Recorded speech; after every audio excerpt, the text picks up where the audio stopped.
there's a mother who's breastfeeding. We'll provide the refrigerator, diapers, wipes, we'll bring in a changing table, bassinet, and we want them to really feel like that's their home. We want them to have the ability to breathe and really use every second they're in the shelter. So we try and cultivate that independence, and I think it's been used time and time again tonight, that word of dignity. That is really our goal. It's to drive home the human dignity piece. Yes, we offer shelter. Yes, we offer food. All of these things are so incredible. Yet at the same time, as a faith-based organization, do you authentically walk with them in this journey?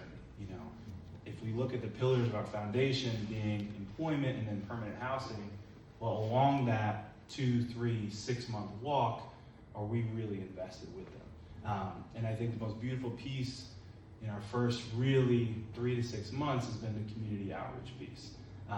So we're really proud of certain partnerships we have, obviously the food bank being one of them, but other local nonprofits such as Step Up Wilmington, just to give you guys a little bit of an example of what a resident would go through as they enter our shelter. We love, when applicable, to really push the idea of employment. So every 2 weeks, Step Up Wilmington is an incredible nonprofit. We've partnered with them as well as Cape Fear Community College, and they run their local jobs week. Well, we have over 19 graduates of their jobs week in the first 2 months. 12 of them have already found employment. So it's just incredible. It kind of takes your breath away because I have the privilege of seeing that individual come through the door, right? Maybe with a walker, maybe in shattered clothing, and to see within 5 to 6 weeks that individual coming home, and I say home because that's what we want to cultivate, ready to tell their staff, ready to tell myself, our case manager, how excited they are to get a job. Like we provide transportation to that jobs week. We crank the music, we get in the van, and there's some weeks there's 4 people, some weeks there's 12, right? But it's just a tremendous opportunity for them. I'll give you an example. We have a 61-year-old chronic homeless woman, almost to the extent of being illiterate, right? Partial disability, always told that she could never work again, right? But when she's so motivated, and we explain, if you want to push the envelope, it's reinstilling that human dignity, and she's sitting in front of 35 people doing a mock interview, right? She comes back, we leave, we roll out at 8 a.m., at 7 a.m., she's in her best sweatsuit, ready to roll, you know? And I know that doesn't sound like much, but again, it builds that momentum, and then what we do is we unroll our life skills program. So to give you an example of what that looks like for each resident each week, so Monday evenings we have a peer support night. That has nothing to do with our staff for a reason. There's an adult peer support for our women and adult peer support for our men. Tuesday evenings, Cape Fear comes in and runs a financial management course, which has honestly been incredible. Wednesday evenings is off for our residents. Thursdays we have a faith-based workshop. Friday evenings, we like to switch it up and do what honestly is kind of the biggest hit. It's a bingo night. It becomes very, very competitive. But then on Sunday, we have an AA group come in, and then we usually bring in a local barber as well on Sunday. So it's, yes, shelter, yes, food, but it's really this holistic nature. And it's kind of, honestly, we see it as this endless vessel to really be able to live the gospel and live your faith. So my nightmare is someone comes to that door, and whether they're with us for 2 months, 6 months, whatever it is, you know, it's the same individual at the 6 month mark. And then they become chronically homeless, and then they move to the next shelter, and it just kind of rinses and repeats. So it's an opportunity to really invest in the individual. I think it's unique in the sense that I would say our staff pretty much knows every resident by their first name. And we really take pride in having that pulse with our residents and relationship.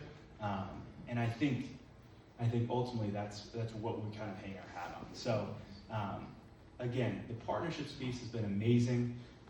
Step Up really drives that employment piece. We have a partnership with Novant to provide daily referrals at the local Michael Jordan Clinic, and then we hold certain beds to be able to help with the local emergency room. And Cape Fear Community College has been amazing as well. And then the list goes on and on in the community, but it's kind of an honor, I'll say that, to kind of join the fight. There's so many organizations, obviously represented tonight, that have been combating, obviously, the homeless crisis here. So I think we view it as, how can we assist them? And I think that was a big piece of our incremental opening. What we did is we basically took our first 25 residents and we looked at it and said 50% of this will come from other service providers. So we reached out to A Family Promise, Good Shepherd, First Fruit Ministries, all COC partners, and said, how can we assist you guys? Let's say an individual has been on that waiting list for 5 months. So 50% came from other service providers from the COC, and then 50% was reserved for almost like a true walk-in. No social services, walk 10 hours to us, coming from the Woodline, living in your car for 6 months, whatever it may be. And then we just recreated that as we moved to 50. And then ultimately, right before Christmas, we'll make that final move to full capacity of 75. Wow. So it's been a beautiful chaos.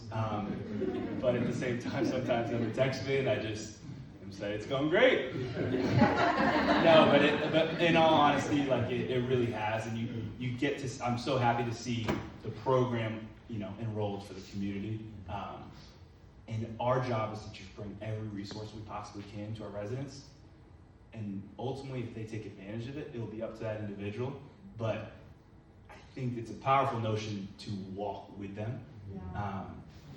How overwhelming that can be to say, all right, step up Wilmington, go to Jobs Week downtown. It's on 4th Street, right? Make sure you get there, don't be a minute late, and it'll be a great experience. Well, you're coming into a shelter situation, there's structure. How overwhelming is that? Okay, let's provide transportation. You know us. We'll walk you in. We'll introduce you to the staff. We'll get you settled. We'll pick you up, right? It's just like those kind of little actions, I think, are non-negotiables with us. So